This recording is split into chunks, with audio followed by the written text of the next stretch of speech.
আসসালামু আলাইকুম, welcome to my channel Nishant blog. চলে আসলাম আরেকটি নতুন ব্লগ নিয়ে। কালকে একটা ভিডিও দিয়ে সবাইকে জিজ্ঞেস করেছিলাম সবজিটার নাম কি। আসলে কম বেশ সবাই কেউ বলতে পারে নাই। আজকে সেই সবজি রান্না আপনাদের সাথে শেয়ার করব। অবশ্যই দেখে হয়তো অনেকে দেখে চিনবে, রান্না করার সময় দেখে চিনতে পারে নাই। অনেকে বলছে লাউ, কদু, শসা। আসলে দেখতে লাউর মতনে, তারপরে শসার মতন ভিতরটা, আর উর্ফে জাগটা হচ্ছে জালি জালি সিস্টেম, মানে এক তরকারি তিন ভাতে। এটা হচ্ছে মেইন তরকারি, এটা বিদেশি সবজি, এটা কষি, মানে এটা যত ছোট খাওয়া যায় তত ভালো। যখন সৌদি আরবে প্রথম আইসি এক ভাই এই বাসায় রাঁধছিল ইলিশ মাছ দিয়ে, আমাদের অনেক মজা লাগবে। তো আমি একদিনে একে বলি এই নতুন সবজিটা তো যেহেতু সৌদি আরবে পাইছে, একটু নতুন সবজি খাই, দেখি কি হয়। তাই উনি আনছে, আনার পর আমি বলছি এটা চিংড়ি দিয়ে রান্নবো, যেহেতু গুঁড়া চিংড়ি। তো বাংলাদেশের অনেক মাছই দেশে পাওয়া যায়, কিন্তু দুঃখজনিত ব্যাপার সেইগুলো বরফের। আর বরফের মাছ তো আপনারাই জানেন কেমন। আসলে যদি যখন মাছ যাতে থাকে তখন স্বাদ হয়েছে অন্যরকম, ফ্রিজে রাখলে তার স্বাদ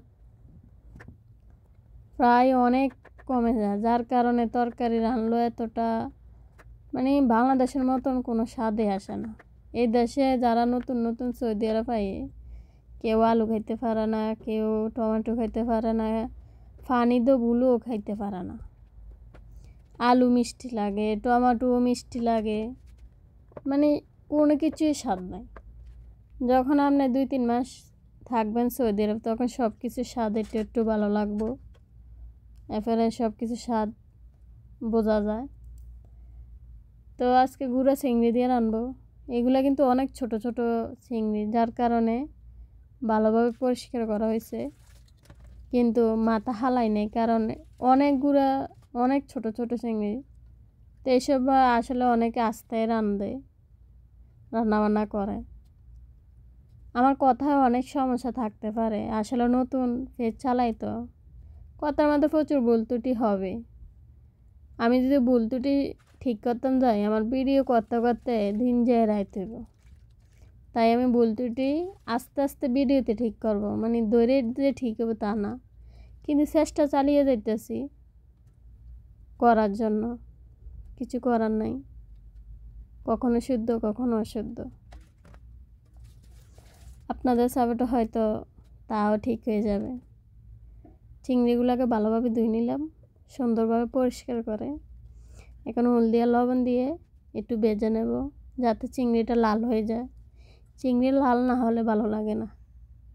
আর যেহেতু এটি ছোটো ছোটো মাছ, অনেক দিন ফ্রিজের মাছ, তাই আগে একটু তেল দিয়ে সুন্দরভাবে ভেজে নেব।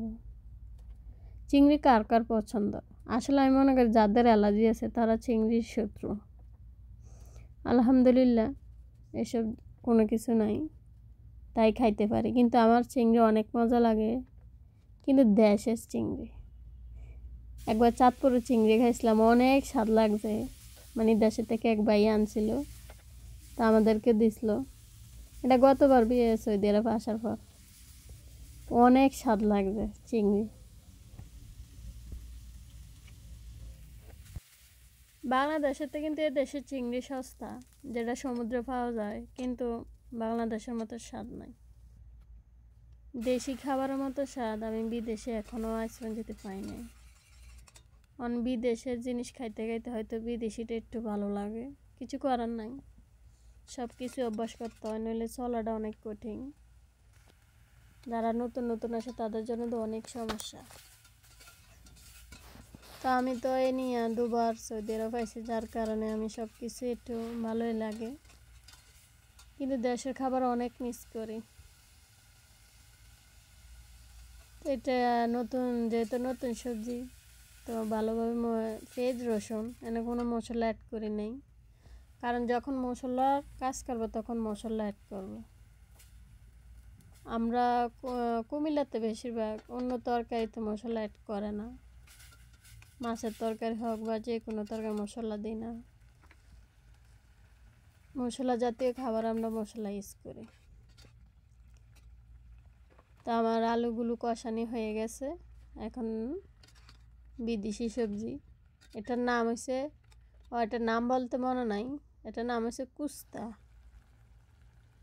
আসলে এটা আমার স্বামীকে জিজ্ঞেস করেছিলাম এটার নাম কি, সেই বলে এটা কুস্তা। তো অনেকে ভিডিওতে নাম ভুল লেখছেন, আর যারা চিনে তারাও ভুল লেখছে। আসলে এটা ধরতেই পারে নাই, কারণ এটা পুরো লাউর মতন, কিন্তু এরপরে এটার ভিতরে একটু জালি জালি সিস্টেম। আমার তো লাগে এটা বাতি হলে হয়তো জালি সিস্টেম হয়ে যায়। মানে একই সবজি 3 ধরনের, দেখতে লাউর মতন, খাইতে জিঙ্গার মতন।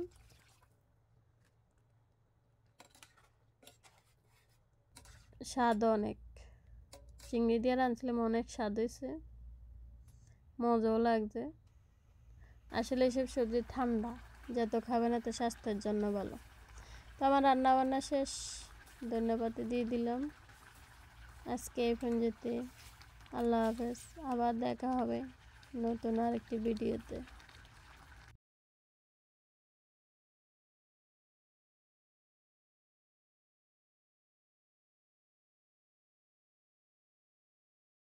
আজকে এই পর্যন্ত, আল্লাহ হাফেজ।